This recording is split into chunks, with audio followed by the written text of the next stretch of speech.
Petugas dari Kejaksaan Negeri Banda Aceh menggiring HN dan EF dari mobil tahanan. Pasangan ini dibawa dari tahanan kejaksaan ke lokasi eksekusi cambuk di Taman Bustanul Salatin, tepat di depan kantor Wali Kota Banda Aceh. Dua orang algojo dari Wilayatul Hisbah atau Polisi Syariah bersiap mengeksekusi kedua pasangan ini. HN pria 32 tahun dan EF wanita 22 tahun masing-masing divonis 25 kali cambuk.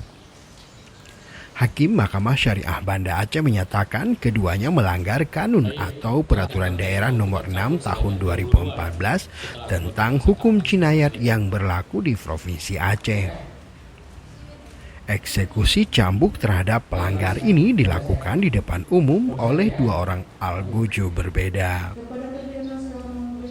Punggung pelanggar kemudian disabet dengan rotan sesuai dengan arahan jaksa. Pasangan ini pada Desember 2022 ditangkap warga dan istri HN dalam sebuah penggerebekan di kamar kos milik EF. Pasangan tanpa ikatan pernikahan ini kemudian diamankan oleh polisi syariah.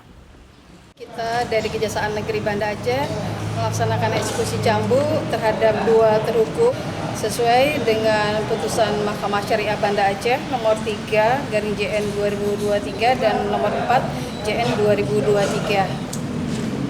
Masing-masing mendapat hukuman berapa?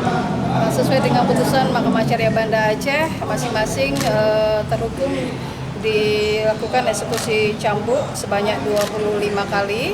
Dan sesuai dengan masa penahanan yang mereka jalanin, maka dikurangin dengan 3 kali cambuk, artinya masing-masing mereka mendapatkan hukuman 22 kali cambuk.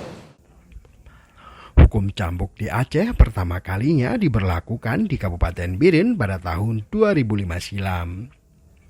Para pelanggar yang dicambuk umumnya terlibat pelanggaran seperti perjudian, minum minuman keras, zina, dan mesum.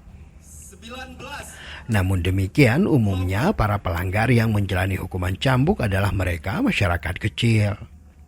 Dalam beberapa kasus pelanggaran yang melibat kalangan tertentu misalnya, mereka malah bebas alias tidak dicambuk. Tim Liputan Aceh Video.